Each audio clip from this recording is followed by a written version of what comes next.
যে আধুনিক আধুনিকতা গিয়ে আধুনিকতার আমাদের ছোঁয়া। পরের জেনারেশনকে মাকে কোথায় পাঠিয়ে দিচ্ছি মা দুর্গাকে, আমি তো বুঝতে পারছি। তারা মায়ের আঁচলের ছোঁয়া পাবে না। তাই তো হচ্ছে, এখন যে যেরকম ইচ্ছে ঠাকুর বানাচ্ছে, যে যেরকম ইচ্ছে প্যান্ডেল। তো এখন কিছু কিছু থিমেটিক শিল্পীরা ঢুকে পুরো ঠাকুরের প্যাটার্নটাকে পাল্টে দিচ্ছে। মাথা বড়,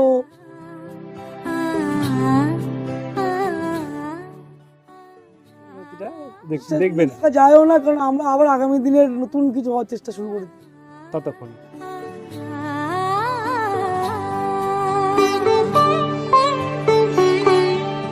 উৎসবের অঙ্গনে আজ সবার আমন্ত্রণ, উৎসবের অঙ্গনে আজ সবার আমন্ত্রণ, উৎসবের শোভালোকে আজ আলো। আবারও প্রশান্ত পাল স্টুডিও। নমস্কার, লস্ট উইথ পীযূষের পক্ষ থেকে আপনাদের সকলকে আসন্ন দুর্গাপুজো 2025-এর আগাম আন্তরিক প্রীতি ও শুভেচ্ছা জানাই। উৎসবের অঙ্গনে আজ সবার আমন্ত্রণ। তবে আজ ছোটখাটো প্রতিমাগুলো নয়, প্রশান্তদার স্টুডিওর সমস্ত আইকনিক এবং কমপ্লিটেড যে সকল প্রতিমাগুলো রয়েছে সেইগুলোই কিন্তু আপনাদের সামনে তুলে ধরুন।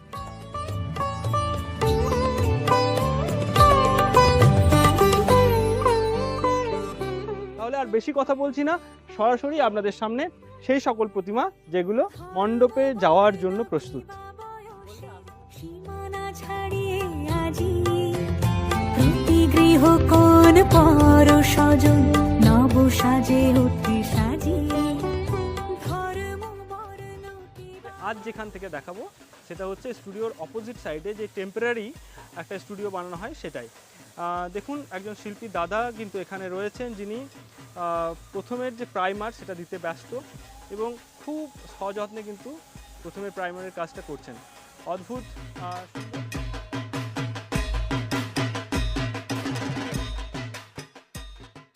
যে একটা আধা সাবেকি এবং আধা আধুনিক একটা মায়ের রূপ, যার কিন্তু মুখশ্রীটা অসাধারণ এবং বিশাল বড় মাপের একটা প্রতিমা, যার হাইট মোটামুটি 20 ফুট। খুব কাছে থেকে এর পুরো যে দৃশ্য সেটা ক্যাপচার করা কিন্তু অসম্ভব, তাই এদিক ওদিক করে দেখাচ্ছি, আপনারা একটু মানিয়ে নেবেন। এই মায়ের ঠিক পাশেই রয়েছে আরও বেশ কিছু সুন্দর দুটি প্রতিমা, যে প্রতিমাগুলোর রূপ বর্ণনা করা আমার দ্বারা সম্ভব নয়।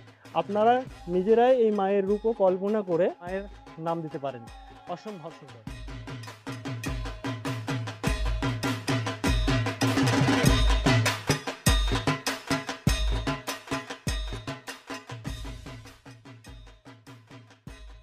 এই সকল সেরা সেরা দুর্গা প্রতিমাগুলো দেখে আমরা কিন্তু এখন এগিয়ে যাব প্রশান্তদার মেন স্টুডিওর দিকে, যেখানে এই বছর সবচেয়ে সেরা সেরা বা সেরা সেরা প্রতিমাগুলো আপনাদের অপেক্ষায়।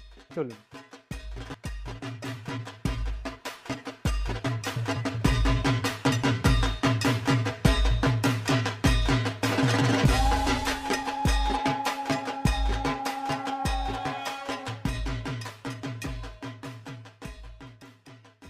অপোজিট সাইডে নিজস্ব যে স্টুডিও রয়েছে সেখানে আসার সঙ্গে সঙ্গেই কিন্তু চোখ একেবারে ছানা বড়া হয়ে গেল।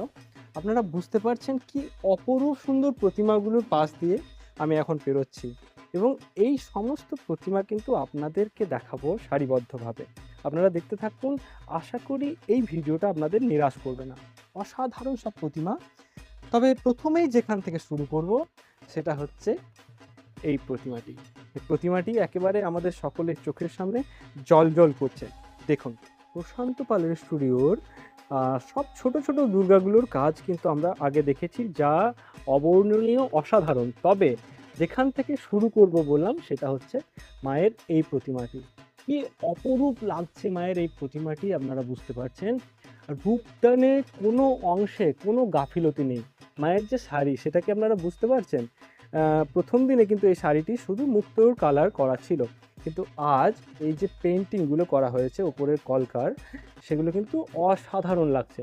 প্রত্যেকটা কলকার সাইজ একেবারে একই রকম। এই রকম নিপুণতার সঙ্গে কাজ কিন্তু আমরা প্রত্যেক বছর এই প্রশান্তদার স্টুডিওতেই দেখতে পাই। এই সমস্ত নিপুণ কাজ দেখতেই কিন্তু প্রশান্তদার স্টুডিওতে আমরা বারবার ফিরে আসি। অসাধারণ মায়ের রূপ, যার রূপকল্পনা মুখে বলে প্রকাশ করা কিন্তু একেবারেই সম্ভব নয়। মায়ের চোখগুলো দেখুন, একেবারে জ্বলজ্বল করছে। অসাধারণ কারিগরি, অসাধারণ কারিগরি। তবে এই সকল প্রতিমাগুলো দেখার পরে প্রশান্ত দার স্টুডিওর ম্যাসিভ দুর্গা প্রতিমাগুলো আপনাদের সামনে দেখুন, একেবারে সম্পূর্ণ রেডি মণ্ডপের পথে যাওয়ার জন্য। শিল্পীরা মায়ের এই যে রূপ কিভাবে দান করেন এবং তাকে কিভাবে কল্পনা করেন, সেটা কিন্তু ভাবতেই অবাক লাগে আমাদের সকলের। দেখুন মায়ের চোখ কি অসাধারণ লাগছে। একটু ভালোভাবে যদি দেখানো যায় তাহলে বুঝতে পারবেন এই সকল যে সাজসজ্জা ইউজ করেছেন প্রশান্ত দা এবং তার সহশিল্পীগণ, সেটাও কিন্তু একটা বিশেষ চিন্তাভাবনার বিষয়। মায়ের যে ডাকের সাজ, সেটা কিন্তু কালোর ওপরে গোল্ডেনের একটা কম্বিনেশন, যা অপূর্ব অসাধারণ লাগছে। জায়গা অত্যন্ত সংকীর্ণ, তাই একটু এদিক ওদিক করে আপনাদের দেখাতে হচ্ছে। মায়ের রূপটা আরও একবার আপনাদের সামনে দেখুন, মাকে কিন্তু অপরূপ লাগছে।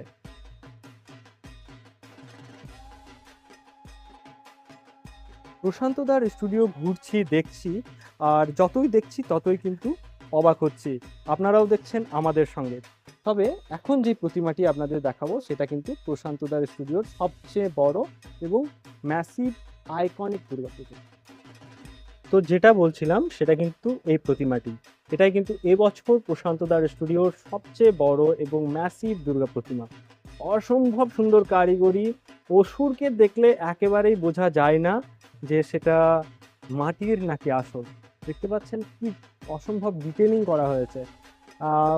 অসুরের যদি মুখের দিকে ভালো করে তাকানো যায় তাহলে কিন্তু দাড়িগুলোকেও বেশ সুন্দর করে বোঝানো হয়েছে যে তিনি দাড়িটা ভালো করে সেভ করেছেন এবং তার যে নীল একটা পার্ট সেটা কিন্তু রয়েছে।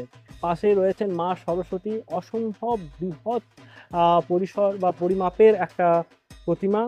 তার কারিগরি দেখলে হতচকিত হতে হয়। তার সঙ্গে রাজহাঁস দেখতে পাচ্ছেন, কি সুন্দরভাবে রাজহাঁসের মুখখানি তৈরি করা হয়েছে, যেন রাজহাঁস কথা বলছেন মায়ের সাথে।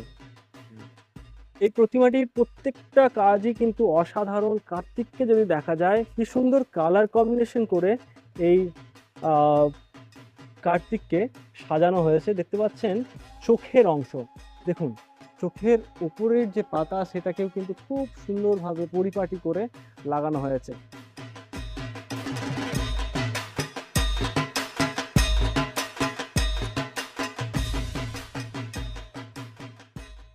তবে প্রশান্ত দার স্টুডিও আমরা ঘুরবো আর প্রশান্ত দার মনের কথাগুলো আপনাদের সামনে তুলে ধরবো না, এটা কিন্তু হয় না। অনেক আবেগ, অনেক উচ্ছ্বাস এবং অনেক মননশীলতা দিয়ে কিন্তু তিনি এই প্রতিমার সৃষ্টি করে চলেছেন অবিরত। শুধু তিনি নয়, তার সহশিল্পীরাও। তবে তার সহশিল্পীদের সমস্ত কথা তার মুখ দিয়েই আপনাদের সামনে তুলে ধরার চেষ্টা করব। চলুন। নমস্কার প্রশান্ত দা, তোমাকে প্রথমেই আসন্ন দুর্গাপুজো 2025-এর আগাম আন্তরিক প্রীতি ও শুভেচ্ছা জানাই। দেখতে পাচ্ছি বেশ কিছু প্রতিমা বেরিয়ে গেছে। যে সকল প্রতিমাগুলো আমরা দেখছি, বড় প্রতিমাগুলো, সেগুলোর কাজ তো মোটামুটি একেবারে শেষের দিকে, শেষের পর্যায়ে বলা যায়। তবে মানে শিল্পীরা যারা কাজ করছে তারা কেমন আছে, তাদের কথা কেউ বলে না। কাজের মধ্যে চাপ থাকে। এখন এই কটা দিন তো আমাদের বছরের কাজ, এই সময় তো দিন রাত্রি এক করে কাজ চলছে। আসন্ন পুজো নিয়ে তুমি কি বলবে? মানুষ ভালোভাবে থাকুক, এটাই আমরা চাই। আর বর্তমানে মানে কি বলবো, যে আমাদের প্রতিমা শিল্পীরা কিন্তু আগের থেকেই দুর্গাপুজোকে রোলিং করে আসছে। এখন কিছু কিছু থিমেটিক শিল্পীরা আসছে, তারা অ্যাবস্ট্রাক্ট ফিগার তৈরি হচ্ছে, অ্যাবস্ট্রাক্ট দুর্গা মূর্তি তৈরি হচ্ছে। সেগুলো কোথায় জানি মায়ের মাতৃত্ব হারিয়ে যাচ্ছে। আমার মতে মা দুর্গার মতনই রাখা হোক, সেটাই আমরা কি যে রূপ মায়ের, সেটাই থাকা উচিত। মানুষ দর্শক সেটাই পছন্দ করুক। আমার মতে যে সেটাই ভালো জিনিস। যে আধুনিকতা আমাদের পরের জেনারেশনকে মাকে কোথায় পাঠিয়ে দিচ্ছি, মা দুর্গাকে, আমি তো বুঝতে পারছি। তাহলে তুমি এটা বলবে যে পরের প্রজন্মের যে সকল ছেলেপুলে বা মানুষজন, তারা মায়ের আঁচলের ছোঁয়া পাবে না। তাই তো হচ্ছে। এখন যে যেরকম ইচ্ছে ঠাকুর বানাচ্ছে, যে যেরকম ইচ্ছে প্যান্ডেল করছে। আর এই প্যান্ডেলের কাজ তো আগেকার দিনে ডেকোরেটার্স সব করতো। ডেকোরেটার্সের মডেল করতো, ডেকোরেটার্সের স্ট্রাকচার করতো, নানান রকম প্যান্ডেল করতো। এখন কিছু কিছু থিমেটিক শিল্পীরা ঢুকে পুরো ঠাকুরের প্যাটার্নটাকে পাল্টে দিচ্ছে। মাথা বড়, বডি বড়, বা মুখ ছোট, হাতগুলো বিশাল বড় বড়, মানে একটা কি বললো বিধি কিচ্ছির ব্যাপারে দাদা, তোমাকে যদি কোনো পুজো কমিটি কর্তৃপক্ষ যদি বলে যে মায়ের আপনি নিজের মতো করে একটা মায়ের রূপদান করুন, তাহলে তুমি কি করবে? মানে তুমি কোন রূপটা মায়ের? আমি মাকে মায়ের মতো করে রাখবো। একটা মানুষ, একজন মা যেরকম ভাবে সাজ পোশাক ভাবে পরে থাকে, সে রানী হতে পারে, সে ঘরের মেয়ে হতে পারে, সেই রকম ভাবেই আমি করবো। আমরা বেশ কিছু জায়গায় শুনেছি বৈদিক মতে মায়ের যে রূপ, সেখানে বিশেষ করে যে অকাল বোধন, সেখানে যে মায়ের রূপ, সেখানে মায়ের সাথে সাথে রামচন্দ্র, রাবণ এরাও থাকে। এটা কি সত্যি? না, অকাল বোধন এই সময় যে দুর্গা পুজোটা, এটাকে রামচন্দ্রই করেছিল। হ্যাঁ। কিন্তু এখন সব রকমই পুজো হচ্ছে, এখন কিছু কিছু থিমেটিক ক্ষেত্রে রামচন্দ্রকে তাহলে অরিজিনাল অ্যাড করা হচ্ছে। তাহলে অরিজিনাল যদি মূর্তি করা হয়, তাহলে কি ওখানে রামচন্দ্রকে রাখা প্রয়োজন? না, মহিষাসুর মধ্যে দিয়ে মহিষাসুরকেই এখন রাখা হচ্ছে। মহিষাসুর এটাই সবাই করে আসছে মানে বারোয়ারি পুজোগুলো, বাড়ির পুজোগুলো। আচ্ছা। কিছু কিছু এখন দেখবি শহর অঞ্চলে খুব কম, যেগুলো ওই মা দুর্গা আছে, রামচন্দ্রও আছে, খুব কম সেটা রিয়াল, কিন্তু বেশি। প্রতি বছরের মতো আরেকটি প্রশ্ন তোমার কাছে, যে প্রতিমা যখন বেরিয়ে যাবে সেই অনুভূতিটা একবার শেয়ার কষ্ট করতে তো হবে। হয়, একটু খারাপ লাগে, এতদিন ধরে এদের সঙ্গে একটু রয়েছি, খারাপ না, অনেকটাই খারাপ। সারাটা বছর এদের সঙ্গে মোটামুটি কাটিয়েছি, দিনের পর দিনগুলো, বৃষ্টি রোদ, বেরিয়ে গেলে তো ফাঁকা হয়ে যাবে ঘরটা, একটা খারাপ লাগবে। আচ্ছা, বিসর্জন দেখতে যাও? না, কোনোদিন।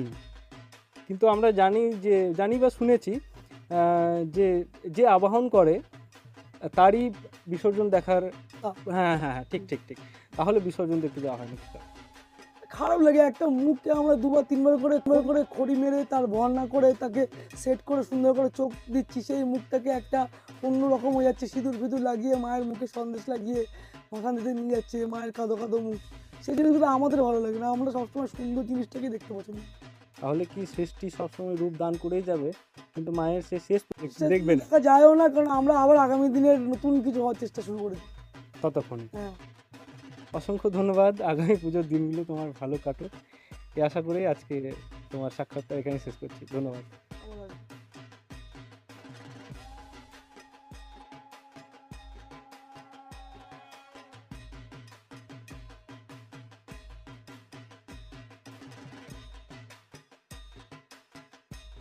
আপনারা শুনলেন প্রশান্তদার আবেগ ঘন কিছু কথাবার্তা। অসাধারণ তার মননশীলতা আমি বারবারই বলি, এবং সেজন্যই হয়তো এখানে বারবার ছুটে আসা। তবে আজ এই স্টুডিও ঘুরতে ঘুরতে অনেকটা সময়ই অতিক্রান্ত হয়ে গেল। আগামী পুজোর দিনগুলো আপনাদের অত্যন্ত ভালো কাটুক এই বলেই আজকের এপিসোডটা এখানেই শেষ করছি। ধন্যবাদ, ভালো থাকবেন সকলে, টাটা।